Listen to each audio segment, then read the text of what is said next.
लोग डिस्कस करने वाले हैं क्लास 10th हिस्ट्री का chapter number 7, that is print culture and the modern world. Friends, आज इस चैप्टर पर हम लोग आखिरी बार बात करने वाले हैं। आज मैं इस वीडियो में इस चैप्टर को जो है एंड कर दूंगी।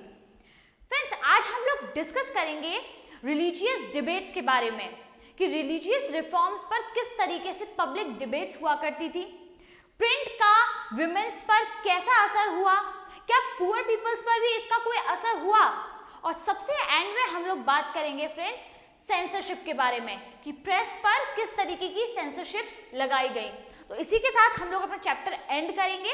तो चलिए स्टार्ट करते हैं हमारा आज का इंपॉर्टेंट लेक्चर। बट उससे पहले आज जो मैं आपके लिए मोटिवेशनल थॉट लाई हूं वो भी आपको बता देती हूं। और आज का हमारा थॉट है फ्रेंड्स, एक सफल व्यक्ति हमेशा कुछ अच्छा हासिल करने के लिए प्रेरित होता है, ना कि किसी को पराजित करने के लिए। फ्रेंड्स, किसी को दिखाने के लिए, किसी को हराने के लिए अगर हम कुछ करते हैं तो वाकई यकीन मानिए कि हम कुछ सीख नहीं पाते। केवल उसी को दिखाने के लिए हम उतना ही करते हैं कि बस हम उससे किसी तरीके से आगे निकल जाएं। इसलिए फ्रेंड्स, किसी को हराने के लिए कुछ मत कीजिए। अपना कंपटीशन अपने आप से रखिए। आप जितनी पढ़ाई कर रहे हैं, जितनी आज की है, कंपटीशन खुद से रखिए कि कल मुझे इससे ज्यादा पढ़ाई करनी है। यानी कि खुद का कंपटीशन खुद से करेंगे तो दिन पर दिन और बेहतर बनते जाएंगे। इसीलिए किसी और को हराने के लिए या फिर किसी और से आगे निकलने के लिए कुछ मत कीजिए, बल्कि खुद से आगे निकलने के लिए रोज थोड़ा थोड़ा काम कीजिए। तो फ्रेंड्स, ये था हमारा आज का मोटिवेशनल थॉट। तो चलिए बात करते हैं हमारे आज के चैप्टर पर। फ्रेंड्स, जैसा कि मैंने आपको पहले भी बताया था कि प्रिंट कल्चर ने लोगों को एक वॉइस दी थी, यानी कि लोगों के पास एक नया तरीका था अपने आइडियाज को एक्सप्रेस करने का, अपने थॉट्स को एक्सप्रेस करने का। अब फ्रेंड्स, ज्यादातर लोग जो है इसी चीज का इस्तेमाल कर रहे थे डिबेट के लिए। यानी कि मैंने आपको पहले भी ये चीज बताई थी कि अब लोग जो है हर चीज को जज करने लगे थे। और जज का जो बेस था, बेसिक किस चीज से जज करते थे? जज करते थे रीजन और रेशनैलिटी से। अब फ्रेंड्स, लोग जो है रिलीजियस रिफॉर्म्स यानी कि धार्मिक सुधारों को लेकर काफी ज्यादा बातचीत करने लगे। और जो भी डिबेट्स होते थे, जो भी आइडियाज होते थे, उन्हें ज्यादातर जो है पब्लिकली प्रिंट भी किया जाता था। फ्रेंड्स, उस टाइम जो सबसे ज्यादा कंट्रोवर्सी के लिए टॉपिक्स थे, जो करंट टॉपिक्स थे, वो थे friends widowhood, widow marriage, child marriage, monotheism. इस तरीके के टॉपिक्स पर लोगों में काफी ज्यादा बहस होती थी। और जो भी बहस होती थी उसे जो है कई बार पब्लिकली प्रिंट भी किया जाता था। इसी के चलते फ्रेंड्स 1821 में राजा राम मोहन रॉय ने भी एक न्यूज़पेपर पब्लिश किया जिसका नाम था संवाद कौमुदी। इसमें फ्रेंड्स उन्होंने काफी सारी जो हिंदू की परंपराएं थी, जिन्हें वो गलत मानते थे, जिनका वो विरोध करते थे, उनके बारे में लिखा, जिसमें सती प्रथा के बारे में, विधवा विवाह यानी कि विडो रीमैरिज के बारे में, चाइल्ड मैरिज के बारे में काफी सारी चीजें जो है लिखी गई। अब फ्रेंड्स हिंदू के जो ऑर्थोडॉक्स थे यानी कि जो रूढ़िवादी लोग थे, अब उन्हें भी चाहिए था कि वो इन सब चीजों का जवाब दे सके। तो इसके लिए एक न्यूज़पेपर का और हेल्प ली गई जो था समाचार चंद्रिका। फ्रेंड्स, इसके अलावा कुछ पर्शियन न्यूज़पेपर भी उस टाइम पब्लिश हो रहे थे, जिसमें दो जो है सबसे इंपॉर्टेंट थे, वो थे जमाए जहां और शम्सुल अखबार। ये फारसी अखबार थे जो उस टाइम पब्लिश हो रहे थे। थोड़े इंपॉर्टेंट नाम थे, इसलिए मैंने आपको बता दिए हैं। इसके बाद फ्रेंड्स अब हम लोग बात करते हैं कि प्रिंट का डिफरेंट कम्युनिटीज पर क्या असर हुआ और इन लोगों ने प्रिंट को किस तरीके से लिया। सबसे पहले हम लोग बात करते हैं फ्रेंड्स मुस्लिम कम्युनिटी की। नॉर्थ इंडिया में फ्रेंड्स मुस्लिम कम्युनिटी थी, उनको एक टेंशन बहुत ज़्यादा खाई जा रही थी। वो लोग ये सोच रहे थे कि कहीं जो मुस्लिम डायनेस्टी थी वो कहीं गिर ना जाए, उसका कहीं पतन ना हो जाए, कहीं खत्म ना हो जाए। जो कॉलोनियल रूल था कहीं वो उनके मुस्लिम पर्सनल रूल को बदल ना दे या फिर लोगों को धर्म बदलवाना शुरू ना कर दे। इस तरीके की काफ़ी सारी जो टेंशन थी वो मुस्लिम उलेमाओं को हो रही थी। अब इसका कुछ ना कुछ सोल्यूशन निकालना बहुत ज़रूरी था। तो फ्रेंड्स इसका सोल्यूशन ये निकाला गया कि मुस्लिम्स के जो भी धर्म ग्रंथ थे, जो भी रिलीजियस बुक्स थी, उनको बहुत ही चीपर रेट में और ज़्यादा से ज़्यादा पब्लिश किया गया। लोगों को बताया गया है कि मुस्लिम लोगों को ये बताया गया कि उन्हें किस तरीके से रोज अपना जीवन जीना है। काफ़ी सारे फतवे जो है जारी किए गए उलेमाओं के द्वारा, यानी कि उन्हें एक टेंशन थी, इसकी वजह से उन लोगों ने प्रिंट का इस्तेमाल किया अपने रिलीजन को स्ट्रॉन्ग करने के लिए। वो अपने रिलीजन को स्ट्रॉन्ग करना चाहते थे, इसलिए अपनी रिलीजन की जो भी उनकी बुक्स थी, जो भी रिलीजियस बुक्स थी, उनको ज़्यादा से ज़्यादा उन लोगों ने पब्लिश करना शुरू किया, ज़्यादा से ज़्यादा लोगों तक पहुँचाया और चीप रेट में उनको जो है मार्केट में सेल किया, ताकि ज़्यादा से ज़्यादा लोग उन्हें खरीद सके। अगर फ्रेंड्स अब मैं हिंदू कम्युनिटी की बात करूं तो हिंदू कम्युनिटी में भी प्रिंट को काफ़ी ज़्यादा एनकरेज किया जा रहा था, लेकिन वर्नाक्युलर लैंग्वेजेस की जो प्रेस थी, जो प्रिंट था, उसको ज़्यादा एनकरेज किया जा रहा था। लोग अपनी क्षेत्रीय भाषाओं को ज़्यादा महत्व दे रहे थे। लेकिन फ्रेंड्स इसी के चलते अगर हम बात करें रिलीजियस बुक्स की, तो एक वर्ल्ड वाइड फेमस बुक है रामचरितमानस।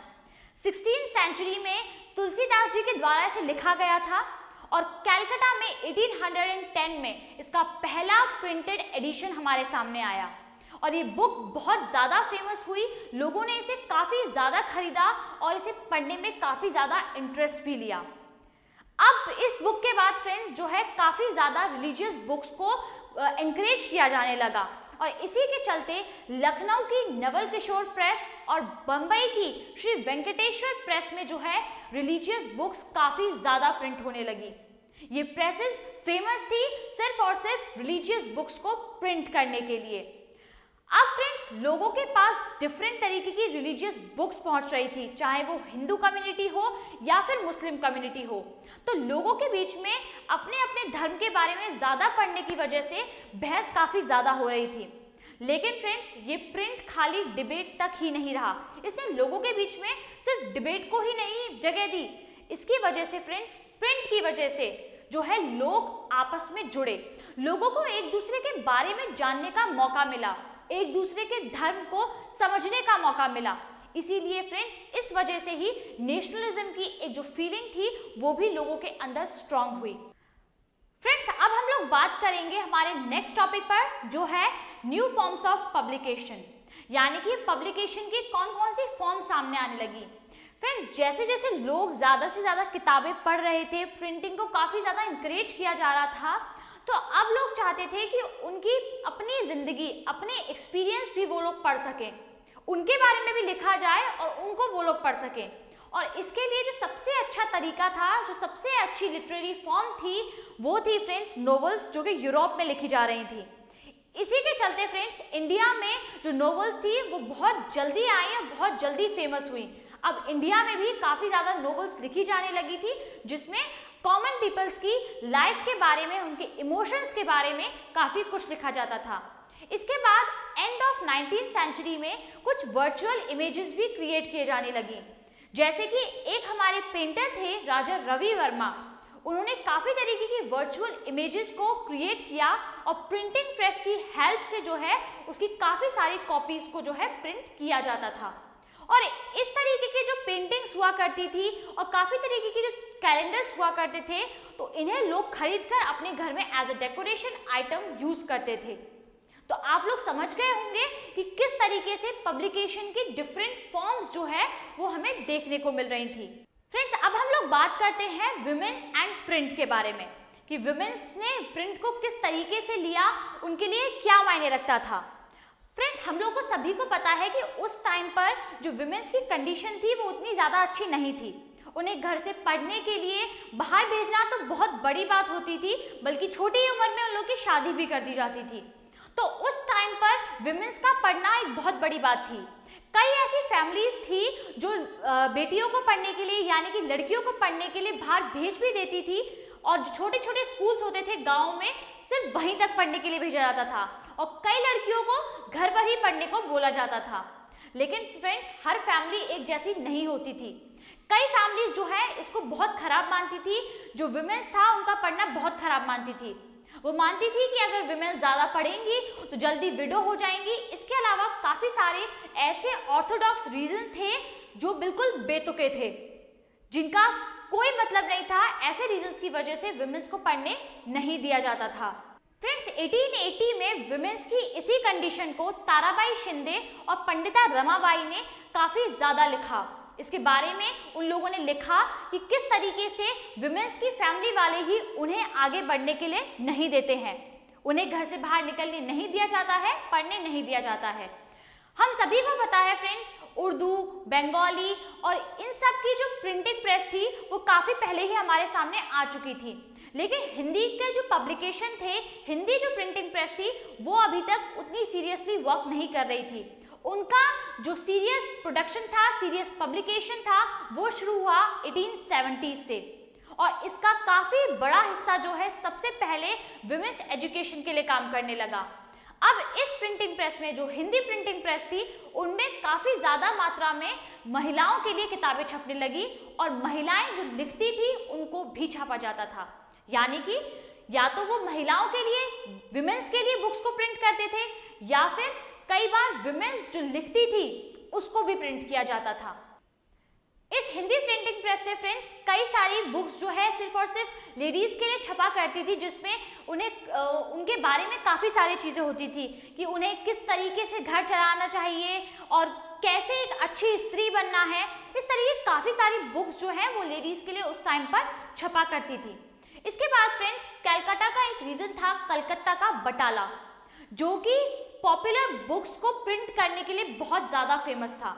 यहाँ पर काफ़ी तरीके की रिलीजियस बुक्स पब्लिश होती थी, काफ़ी तरीके की पॉपुलर बुक्स को जो है बटाला से प्रिंट किया जाता था। अब बटाला के जितने भी पब्लिशर्स थे उन लोगों ने पैडलर्स को अपॉइंट कर दिया था कि वो बटाला पब्लिकेशंस की जो बुक है वो अलग अलग जगह पर, अलग अलग गाँवों में लेकर जाएं और डोर टू डोर उसको सेल करें। तो इस तरीके से जो है बुक्स की सेलिंग की गई थ्रू पैडलर्स और वुमेन्स जो है इन बुक्स को खरीदती थी और खरीदने के बाद अपने फ्री टाइम में जो है इन बुक्स को पढ़ा करती थी। इस टॉपिक के डीप में अगर बात करूं फ्रेंड्स, तो ये टॉपिक हमें सिर्फ इतना बताता है कि जैसे जैसे टाइम आगे बढ़ता गया वुमेन्स जो है प्रिंटिंग की वजह से काफ़ी ज़्यादा आगे आई। वुमेन्स को अब उनकी जैसी बुक्स मिलने लगी थी जिन्हें पढ़कर, जिनके बारे में सोचकर जो है वो काफ़ी ज़्यादा आगे बढ़ सकती थी। वुमेन्स पढ़ भी रही थी और अपने एक्सपीरियंसेस को लिख भी रही थी जिन्हें प्रिंट भी किया जा रहा था। तो वुमेन्स को आगे बढ़ाने में एक बहुत बड़ा हाथ प्रिंट का है।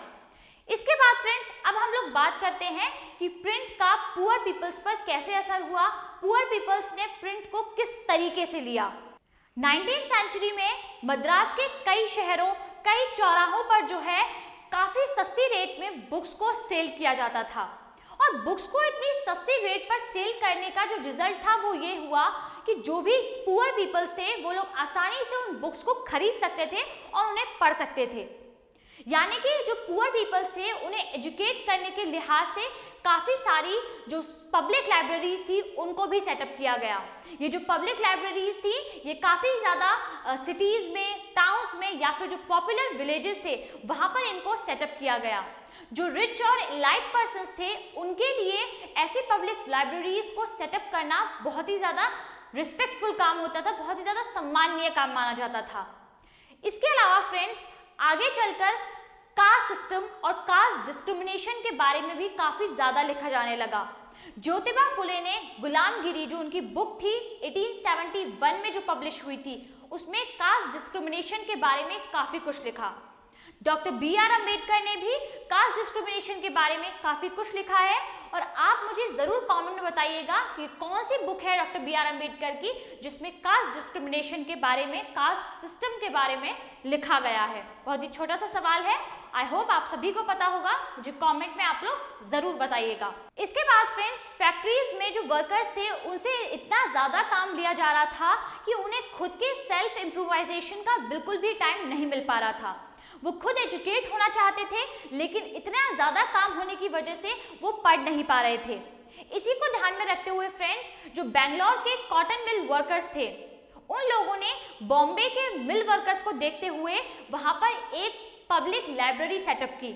उन लोगों ने एक लाइब्रेरी सेटअप की जिसका यूज़ वो लोग अपने आप को पढ़ने के लिए, अपने आप को शिक्षित करने के लिए वो लोग करते थे। और जो हमारे सोशल रिफॉर्मर्स थे उन लोगों ने उनके इस आइडिया को काफ़ी ज़्यादा एनकरेज किया। उनका मानना ये था कि किसी भी तरीके से इन लोगों को लिटरेट किया जाए और जो एक्सेसिव ड्रिंकिंग है उससे इन लोगों को दूर रखा जाए। और इसी के साथ अगर ये लोग ज़्यादा से ज़्यादा लिटरेट होंगे तो इनके पास नेशनलिज्म की जो मैसेज है वो अच्छे से पहुंचाई जा सकती है। नेशनलिज्म का मैसेज जितना ज़्यादा लोगों के पास पहुंचेगा उतनी ही जल्दी कॉलोनियल रूल को खत्म किया जा सकता है। तो आप लोग समझ गए होंगे फ्रेंड्स कि प्रिंटिंग का यूज़ किस तरीके से किया जा रहा था, कहाँ पर लोग इसका इस्तेमाल कर रहे थे, किस किस चीज़ के लिए इस्तेमाल कर रहे थे। इस चैप्टर में हम लोगों ने काफ़ी कुछ जाना है कि किस तरीके से प्रिंट ने विमेंस को आगे किया, पुअर पीपल्स के लिए किस तरीके से हेल्पफुल था। हम लोगों ने यूरोप के बारे में जाना कि यूरोप में प्रिंटिंग कैसी थी। इसके बाद हम लोग इंडिया भी पहुंचे, इंडिया में हम लोगों ने प्रिंटिंग के बारे में काफ़ी कुछ जाना। अब सबसे एंड में इस चैप्टर को खत्म करते हुए सबसे एंड में मैं आपको सिर्फ यही बताना चाहूँगी कि लास्ट में प्रिंटिंग पर जो सेंसरशिप्स लगी, यानी कि क्या क्या ऐसे बैन थे जो प्रिंटिंग पर लगा दिए गए और क्यों लगा दिए गए। मैंने आपको पहले भी बताया फ्रेंड्स कि जो प्रिंटिंग थी वो एक वॉइस बन चुकी थी। लोग अब अपने हर तरीके के जो उनके थॉट्स थे, जो आइडियाज थे, उन्हें एक्सप्रेस कर रहे थे थ्रू प्रिंट। अब हम बात कर रहे हैं फ्रेंड्स प्रिंट और सेंसरशिप के बारे में। 1798 से पहले जो ईस्ट इंडिया कंपनी थी, जो ब्रिटिश गवर्नमेंट थी, उसने सेंसरशिप पर कोई ज़्यादा ध्यान नहीं दिया था। सेंसरशिप का मतलब होता है फ्रेंड्स फ्रीडम, बोलने की स्वतंत्रता, जो हमारी स्वतंत्रता होती है उसको बिल्कुल खत्म कर देना। 1798 से पहले इस बारे में बिल्कुल नहीं सोचा गया, लेकिन जब प्रिंट के थ्रू बहुत ज़्यादा क्रिटिसिज्म गवर्नमेंट का होने लगा तो गवर्नमेंट को इस बारे में सोचना पड़ा, क्योंकि ईस्ट इंडिया कंपनी सोच रही थी कि अगर उनका ये क्रिटिसिज्म ज़्यादा ब्रिटेन तक पहुंच गया, ब्रिटिश तक पहुंच गया, तो जो और भी कंपनीज हैं वो इंडिया में व्यापार करने के लिए आ जाएंगी और जो उनकी मोनोपोली है इंडिया में ट्रेड करने की वो खत्म हो जाएगी। तो इस क्रिटिसिज्म को रोकना उनके लिए बहुत ज़्यादा ज़रूरी था। इसी के चलते फ्रेंड्स 1820 में कलकत्ता सुप्रीम कोर्ट ने प्रेस फ्रीडम पर कंट्रोल करने के लिए कुछ लीगल लॉज बनाए, कुछ एक्ट पास किए। जब ये एक्ट पास हो गए तो जो प्रिंटिंग प्रेस के ओनर्स थे, पब्लिशर्स थे और जो एडिटर्स थे, उन लोगों ने काफ़ी सारे पिटिशंस जो है फाइल किए और इन लॉज को दोबारा से रिवाइज करने के लिए कहा।